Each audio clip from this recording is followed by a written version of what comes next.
Here are 10 Apple Calendar features most people completely miss, and one of them finally made my tasks and schedule work together in one place. You can actually create a calendar event without even opening the app. Just swipe down to open Spotlight Search. Just type something like Dentist Tuesday 3 p.m. and Calendar figures out the time and date for you automatically. And the same thing works inside Calendar too. Most people type event titles and dates separately, but if you type naturally in the title field, Calendar usually understands what you mean. You can also just ask Siri, "Hey Siri, add Dentist Tuesday 3 p.m. to my calendar," and it does the same thing, but hands-free. Here's the thing about a calendar that feels overwhelming. When every event is the same color, your brain has to read every single title to understand what kind of day you're looking at. And that gets mentally tiring really quickly. Apple Calendar can't color code individual events, but you can instead color code separate iCloud calendars. So I'd recommend creating separate calendars for things like work, home or personal life, appointments, routines, travel, or deadlines, and assign each one a different color.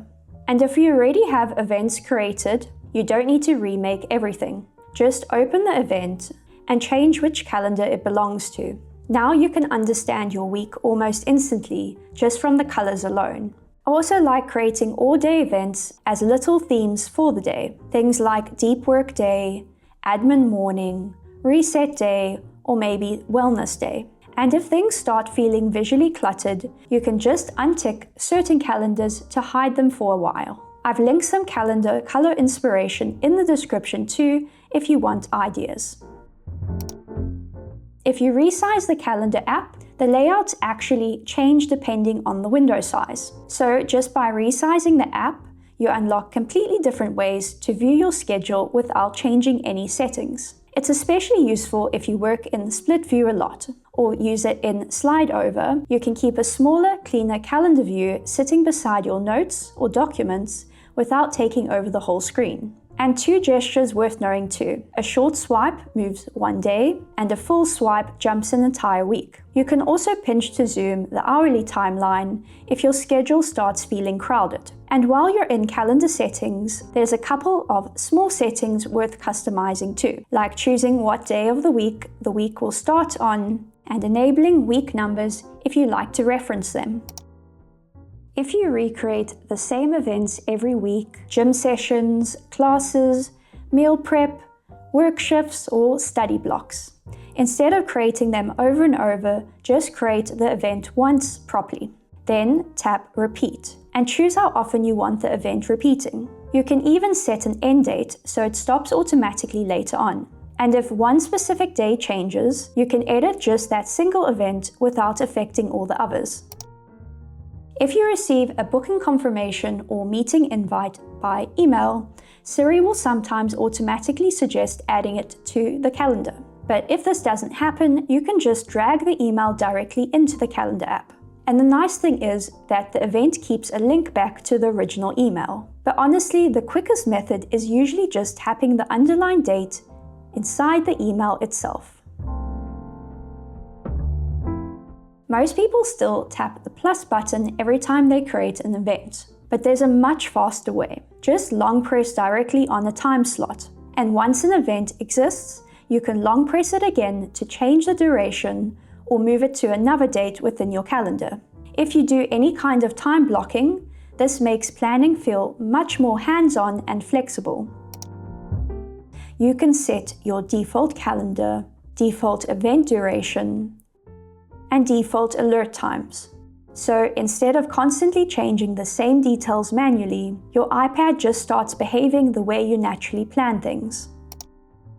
If you're someone who remembers an appointment but still somehow ends up rushing, this helps a lot. You can actually add 2 alerts to an event. I usually do one earlier reminder to mentally prepare and another closer reminder for actually leaving. But there's also a feature most people completely miss. If you add a location to your event, Calendar can calculate the travel time and show you a leave by time automatically. So instead of your reminder appearing when you're already late, it tells you when you realistically need to leave.